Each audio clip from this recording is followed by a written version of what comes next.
Bismillahirrahmanirrahim. Assalamualaikum warahmatullahi wabarakatuh. Waalaikumsalam warahmatullahi wabarakatuh. Alhamdulillah, puji syukur kita panjatkan kehadirat Allah Subhanahu wa Ta'ala karena atas nikmat hidup, nikmat sehat, dan nikmat panjang umur sehingga kita dapat bertemu kembali dalam kegiatan rutin kita yaitu MGMP Bahasa Daerah sekaligus dalam rangka sosialisasi pemecahan masalah segitiga restitusi yang didapatkan yang akan dibawakan oleh Ibu Rahmaniar dalam calon guru penggerak rekognisi. Salawat dan salam tak lupa kita kirimkan kepada Nabi Muhammad SAW, Nabi pembawa risalah bagi umatnya. Namun sebelum lebih lanjut lagi, saya terlebih dahulu membacakan CV dari Ibu Rahmaniar SPD. Nama Rahmaniar SS SPD MHum GR. Pendidikan terakhir S2 Linguistik Unhas. Pekerjaan guru bahasa daerah di SMP Negeri 2 Parepare. Tugas tambahan pengajar praktik PGP Angkatan 5. Fasilitator pendidikan guru penggerak Angkatan 9, calon guru penggerak rekognisi Angkatan 9, dosen luar biasa Unpar, saksi ahli perkara Pemkot Parepare, penulis buku teks bahasa daerah. Wah, luar biasa ya. Luar biasa ini Ibu Rahmaniar. Dan ditambah prestasi penghargaan sosok inspirasi Merdeka Belajar kategori guru bahasa daerah inovasi terbaik nasional Kemendikbud 2023. Juara 1 Lomba Inovasi Pembelajaran Inobel Bahasa Daerah Nasional yang PPBDI yang dilaksanakan oleh PPBDI Kemendikbud tahun 2023. Juara 1 Guru berprestasi tingkat SMP Kota Parepare 2022. Guru SMP terfavorit tingkat Kota Parepare 2023. Penghargaan inovasi 10 inovasi terbaik tingkat Kota Parepare 2021. Penghargaan 5 inovasi terbaik tingkat Kota Parepare 2022. Kemudian juara 3 Lomba Mendongeng PGRI tingkat Sulawesi Selatan 2023. Sangat luar biasa ya. Jadi langsung saja kita mendengar paparan dari Ibu Rahmaniar Tabe. Terima kasih banyak. Baik Ibu Bapak, bagaimana kabarnya hari ini? Baik. Sebelum saya mulai dengan sebuah salam, saya ingin membacakan sebuah pantun. Bukan satu buah pantun ya, tapi 3 buah pantun. Naik motor ke warung makan, Cakep. ban meletus jadi kelabakan, Cakep. mumpung salam belum saya ucapkan, yang ingin ke WC saya persilakan. Tidak ada jimu ke WC? Tidak ada. Alhamdulillah. Punya kekasih janganlah mendua. Cukup 1, ajaklah ke KUA. Alhamdulillah hari ini kita bisa bersua dengan teman-teman MGMP semua. Tepuk tangan ke dulu ya. Ini karena kita MGMP Bahasa Daerah, saya selipkan dengan pantun bahasa Bugis. Engkau tahu napa jaman repeleng, nasegare malundra namanya meng, aga tukare balori dik maneng, made cenim palik upamule mak berseleng. Assalamualaikum warahmatullahi wabarakatuh. Waalaikumsalam warahmatullahi wabarakatuh. Salam dan bahagia, Om Swastiastu, Namo Buddhaya, salam kebajikan. Terima kasih Ibu Bapak sudah berpartisipasi untuk kegiatan kita. Ini adalah kegiatan rutin MGMP yang kita lakukan. Dan alhamdulillah hari ini saya ingin mengimbaskan pengetahuan saya terkait dengan salah satu modul dalam pendidikan guru penggerak, yaitu modul 14.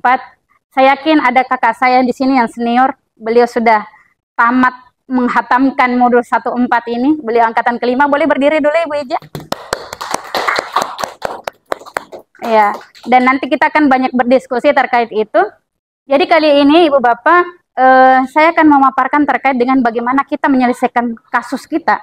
Karena kita tidak bisa pungkiri bahwa di sekolah, ini banyak sekali kasus-kasus siswa, sehingga perlu kita selesaikan. Nah, terkadang kita menyelesaikannya dengan cara menghukum mereka. Nah, ada cara lain yang bisa membuat siswa kita lebih bertanggung jawab dan mereka bisa menemukan sendiri solusi atau konsekuensi dari kesalahan yang mereka lakukan. Apa itu? Yaitu segitiga restitusi. Itulah yang nanti akan kita bahas. Tapi sebelumnya kita ice breaking dulu. Kebetulan ini saya lihat pas-pas ya. Ibu Ija dengan Ibu Lina berpasangan, Ibu Indra berpasangan dengan Ibu Mirna, Ibu Sri dengan Ibu Rabia. Boleh berdiri Ibu Bapak di bagian depan sini. Bisa di bagian sini, Tabe baru menghadap ke sana, Ki. Saling berhadapan dengan pasangannya. Ini untuk mengakrabkan hubungan silaturahmi kita juga ya. Ya, silakan saling berhadapan. Nah, untuk Ibu Bu Rabia, hitam, hijau, bajunya hijau, jadi hijau, hitam, hijau, hitam, hijau, hitam. Oke, dipahami? Dipahami ya? Nah, cara bermainnya silakan seperti ingin berjabat tangan. Tapi jangan sampai begini saja modelnya di depannya.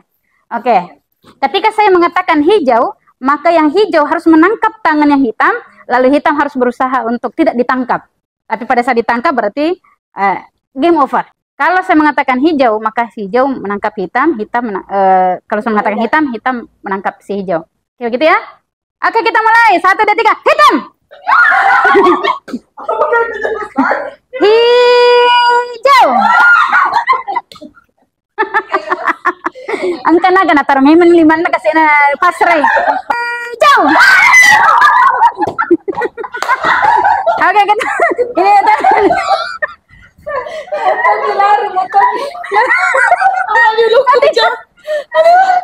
Oke, teman-teman. Karena ketika kita menuntunnya, tetapi dengan menuntun hal yang berkaitan dengan hal-hal yang negatif, tentu akan tercederai hal yang kita lakukan dalam refleksi atau konsep pemikiran KHD. Nah, untuk budaya positif ini ada beberapa, ada perubahan paradigma belajar, bagaimana kita merubah dari paradigma belajar itu menjadi teori kontrol. Lalu kemudian ada disiplin positif, kita mendisiplinkan murid bukan dengan memberikan hukuman, tetapi bagaimana kita melakukannya dengan budaya positif. Nah, ada juga nilai-nilai kebajikan, dan salah satu nilai kebajikan yang sudah kita terapkan di sekolah-sekolah itu adalah profil pelajar Pancasila. Nah, kebutuhan dasar manusia kita ketahui bersama, ada 5, yaitu yang pertama ada yang ingat? Penguasaan, bertahan hidup, ada yang tahu Ibu Bapak? Kasih sayang dan rasa diterima. Jadi terkadang kita berpikir seperti ini, apa ya yang membuat siswa kita ketika mereka belajar, kita sedang asik berceramah, kita sedang asik mengajar, lalu kemudian mereka mundar-mandir keluar. Karena mungkin saja ada salah satu kebutuhan dasar mereka yang tidak terpenuhi di dalamnya. Nanti juga akan diulas. Lalu kemudian bagaimana motivasi itu kita bisa tumbuhkan. Karena kita ketahui bersama bahwa motivasi itu ada 2. Ada motivasi internal dan eksternal. Dan internal itu lahir dari dalam diri, sementara eksternal itulah orang lain yang mendorong kita untuk melakukannya. Segitiga restitusi ini, kita akan menghasilkan pelajar-pelajar yang lebih bertanggung jawab. Nah, inilah yang akan kita bahas nantinya seperti apa sebenarnya penerapannya. Oke, sebelum saya masuk ke dalam sana, saya ingin bertanya Ibu Bapak. Hukuman dapat mendisiplinkan anak, apakah setuju atau tidak setuju? Tidak. Boleh dijelaskan alasannya Bu Fitri? Semakin diberikan hukuman. Oke. Jadi Anda tidak setuju ya dengan itu? Ada yang setuju? Hukuman itu mendisiplinkan anak? Hukuman dapat mendisiplinkan anak? Ibu Herlina mungkin? Setuju ya? Oke, bisa disebut. Boleh dijelaskan Ibu kenapa Ibu mengatakan seperti itu? Walaupun sudah diberikan pengarahan atau jangan seperti ini nak, arahan-arahan diberikan, tapi mereka tidak mengindahkan arahan yang diberikan itu. Walaupun mungkin ada hukuman, tapi bukan hukuman fisik yang diberikan, tapi ada hukuman-hukuman yang positif yang diberikan kepada anak tersebut, supaya anak tersebut itu menjadi jauh lebih baik dan tidak mengulangi hal yang. Oke, kita beri aplaus dulu untuk Ibu Bapak. Tadi sudah pelajari ya. Nah, kita lihat ini. Tadi yang saya jelaskan bahwa teori kontrol itu ada beberapa bagian yang dikemukakan oleh Dr. William Glasser. Tapi ini kalau dibahas secara meluas ini akan panjang. Tapi ini saya akan munculkan Ibu Bapak terkait dengan bagian-bagiannya. Misalnya teori motivasi. Terkadang kita mengatakan bahwa motivasi itu lebih cenderung, lebih enaknya itu kalau orang lain yang memberikan motivasi kepada kita. Kita akan terdorong kalau orang lain memberikan motivasi. Tapi kita harus mengetahui bahwa apa sih sebenarnya yang memotivasi seseorang itu. Apakah untuk menghindari hukuman, apakah untuk mendapatkan imbalan, atau karena untuk menghargai diri kita sendiri. Saya berikan contoh, misalnya Ibu Indra. Ibu Indra ketika misalnya datang ke sekolah tepat waktu, apakah Ibu Indra melakukannya karena yang menghindari hukuman, ataukah ingin dipuji oleh atasan, ataukah untuk menghargai diri sendiri? Oke, berarti itu masuk dalam kategori kita sebagai guru ketika kita menyelesaikan masalah. Ada siswa kita yang sementara kita asik menjelaskan, terus keluar masuk, sedikit-sedikit. Ibu, muka buang air kecil. Udah lama kemudian datang lagi, Bu muka cuci tangan. Udah lama lagi datang, Bu muka cuci muka. Suruh mikir saja pulang kayak mandi di rumahnya. Jadi seperti ini. Nah, kira-kira kalau ketika kita mendapati siswa seperti itu, apa yang kita lakukan? Bagaimana kita mengontrol mereka? Posisi kita, apakah kita menghukum mereka? Apakah kita membuat mereka melakukan perkataan atau menyampaikan perkataan yang justru membuat mereka terluka atau membuat mereka bersalah, merasakan rasa bersalah itu? Ataukah kita mengatakan sebagai seorang teman? Atau kita meneropongnya atau sebagai pemantau saja? Ataukah kita pilih yang menjadi manajer? Akan ketergantungan dengan kita. Ketika misalnya mereka kita tidak ada misalnya ya, ada guru lain yang masuk. Mereka akan ketika guru lain itu berbeda cara penerapan kita, maka empati mereka itu hilang. Sehingga kita membentuk sebenarnya siswa yang tidak memiliki nilai-nilai kebajikan universal. Padahal seharusnya mereka harus memunculkan motivasi internal dalam dirinya untuk belajar, bukan dengan cara teman. Teman kadang kita dibutuhkan memang, tetapi ada kalanya kalau untuk posisi kontrol, untuk membuat mereka lebih bertanggung jawab dengan perilakunya, maka dibutuhkan posisi kontrol yang lain. Oke, untuk pemantau. Pemantau ini ketika kita meneropong, tidak katakan bahwa ini terbaik atau tidak, ibu bapak lah nanti yang akan menentukan apakah ini yang posisi terbaik. Posisi manajer itu adalah memberikan kesempatan kepada siswa untuk menemukan sendiri, untuk menyadari sendiri kesalahannya, lalu kemudian setelah mereka menyadari kesalahannya, mereka akan membuat sendiri solusi dari atau bagaimana ia mempertanggungjawabkan kesalahannya dengan cara ia menemukan konsekuensi apa yang harus ia lakukan, lalu kemudian ia merasa bahwa yang dilakukannya itu tidak tepat. Itulah manajer. Dan di manajer ini, pemantau dan teman kadang dibutuhkan. Karena memang posisi manajer ini menggunakan bahasa yang datar, tidak tinggi, tidak nadanya tinggi. Teman berarti suaranya datar.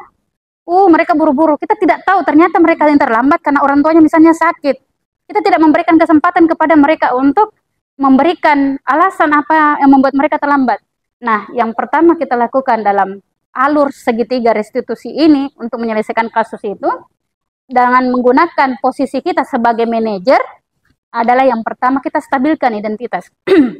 Kita masuki dunia mereka, agar mereka bisa mengatakan alasannya mereka terlambat misalnya. Nah, tahu tidak alasan? Nanti saya akan perlihatkan salah satu contoh yang pernah saya buat ibu bapak. Nah, boleh saya tahu alasannya mengapa kamu terlambat? Ketika dia kita menggunakan bahasa sebagai teman, jadi tadi saya katakan manajer itu kita bisa menggunakan, kadang kita gunakan sebagai teman. Apa alasan kamu melakukannya? Ketika mereka dia berbicara bla bla bla bla bla, lalu kita mengatakan masuki dunianya. Saya pun ketika berada di posisi kamu, saya mungkin juga akan terlambat. Nah, itu menstabilkan identitas. Lalu kita mau memvalidasi tindakan yang salah. Lalu kita validasi. Lalu apakah yang kamu lakukan itu benar atau tidak? Lalu disitulah mereka akan memvalidasi kesalahannya dengan posisi manajer yang kita lakukan. Lalu kemudian kita sampaikan, menanyakan keyakinan. Tetapi kita akan melakukan menanyakan keyakinan ini ketika kita sudah membuat keyakinan kelas. Dalam pelajaran pun kita bisa membuat keyakinan, Ibu Bapak. Misalnya dalam pelajaran bahasa daerah kita bisa membuat keyakinan mapel bahasa daerah. Keyakinan itu kalau bahasa kasarnya itu tata tertib atau aturan. Tetapi untuk diubah menjadi budaya positif sehingga diganti menjadi keyakinan. Kenapa harus keyakinan? Ya, keyakinan itu berasal dari kata yakin.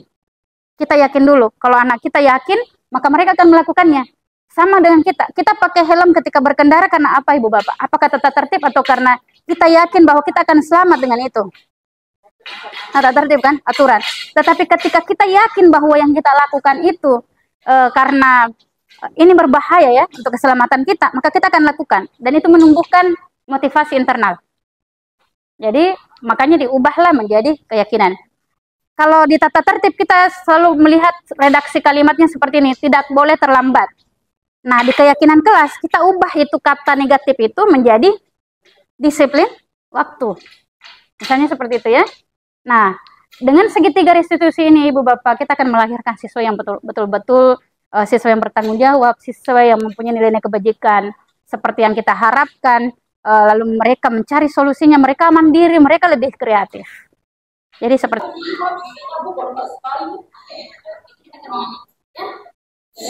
walaupun saya tidak ada ruangan ya Ibu Bapak ya. Ya. Winnie dan Sam sehat. Ya, tahu mengapa alasan ibu memanggil kalian berdua? Apa boleh kalian ceritakan? Nah, ini menstabilkan identitas, alur pertama ya Bapak. Nah, supaya mereka leluasa untuk menyampaikan alasannya.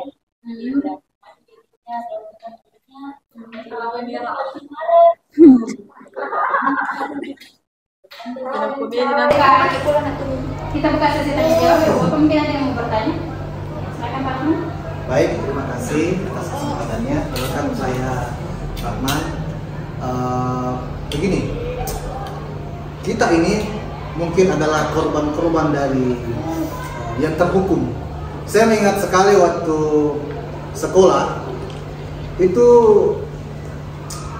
guru kita sepertinya penghukum semua.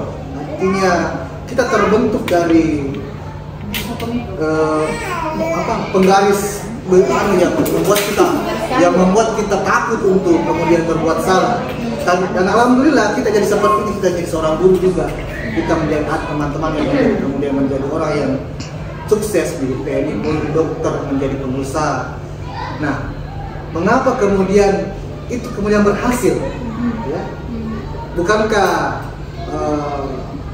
posisi penghukum itu kurang efektif dari apa yang kita lihat sekarang? Ya, mungkin itu. Oke, baik. Terima kasih banyak Pak Rahman. Ini pertanyaannya betul-betul ya, menggigit sekali pertanyaannya. Ini kita pernah merasakan sama-sama bahwa terkadang kalau tempo dulu kita merasakan bahwa posisi penghukum itulah yang sebenarnya menurut kita ya efektif dan bisa membentuk kita sampai sekarang ini. Mungkin itu pendapat kita, tapi kita mungkin belum membandingkan bagaimana pendidikan saat ini. Kita belum lihat luarannya. Untuk untuk penerapan segitiga restitusi ini baru diterapkan di kurikulum Merdeka. Kita belum tahu bagaimana keluaran karakter atau output yang dihasilkan oleh murid-murid kita dari proses yang kita lakukan ini. Tetapi ada hal yang paling mengena dari proses bagaimana kita melakukan menyelesaikan kasus tanpa menghukum, yaitu tidak menciderai murid kita. Saya tanya Pak Rahman, ketika saya tanya Pak Rahman, apa yang paling Pak Rahman ingat dari gurunya ketika sampai sekarang ini? Yang mana? Seperti apa yang paling Anda ingat?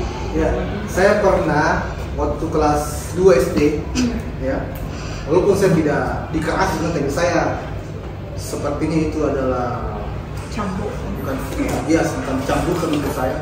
Pelajaran matematika di kelas, saya pernah gara-gara sisa saya belum selesai ulangannya pada saat itu, saya kemudian mengarang sembarang. Saya menulis angka 3. Nah, lagi yang sialnya pada saat itu ternyata guru tersebut ya mereview semua tugas yang ada dan saya nomor pertama. Dan lebih sial lagi, langsung dia menuju ke nomor itu yang saya karang, yang sama sekali saya tidak bisa pertanggungjawabkan. Saya tidak diberi hukuman, tapi saya ditanya dengan dari lambat ke dari perlahan suara yang lembut ke suara keras, misalnya dari mana Pak mau ini? Saya terkunci bro, dan saya menjawab dari mana? Dari mana itu yang sampai sekarang saya masih suara itu yang lantang itu ya? Suara lantang itu yang membekas dalam sampai sekarang. Tahukah Pak Rahman, mengapa hal itu membuat Pak Rahmat sehingga terkesan itu, berkesan dan melekat dalam ingatan? Nah, menurut saya karena waktu itu memang saya berbuat salah dan kemudian apa yang disampaikan oleh guru pada saat itu memang itu adalah suatu kewajaran, malah saya salah dan saya dimarahi. Namun karena saya tipikal orang yang baik-baik pada saat sekolah, karena ada kejadian itu saya sangat seperti terbunuh karakter saya dan lain sebagainya. Itu jawabannya, terbunuh karakter. Jadi ibu bapak, kalau kita memarahi menghukum murid kita, mungkin saja memang akan membentuk kita, tapi tahukah kita bukan sebenarnya materi. Ada salah satu quote yang paling menarik mengatakan bahwa ketika nanti 10-20 tahun ke depan murid kita tidak akan mengingat pelajaran kita, tetapi yang mereka ingat adalah sikap kita kepada mereka. Ketika kita jadi penghukum, maka mereka akan mengingat bahwa ini selalu pukul kepalaku, itu yang membekas, sehingga kita sebenarnya membunuh secara perlahan, kita membunuh karakter mereka. Itulah yang terjadi, sehingga penyelesaian kasus dengan menggunakan studi itu yang terakhir. Dan menjawab sendiri. Terima kasih atas pertanyaannya. Mari kita tepuk tangan untuk Baik Ibu Bapak, terima kasih banyak sudah hadir dalam pertemuan kita. Semoga ilmu yang tadi kami bagikan itu dapat bermanfaat untuk kita semua. Walaupun secuil, tetapi semoga itu menjadi salah satu bentuk bagaimana kita menjadi penggerak perubahan ekosistem di sekolah kita yang betul-betul berpihak pada murid. Saya akhiri dengan sebuah pantun. Engkau tahu napo jemak doja, nasegari mailok mancai raja, sitongan nade umelok paja, memuare siruntuk kesipai mak baja-baja.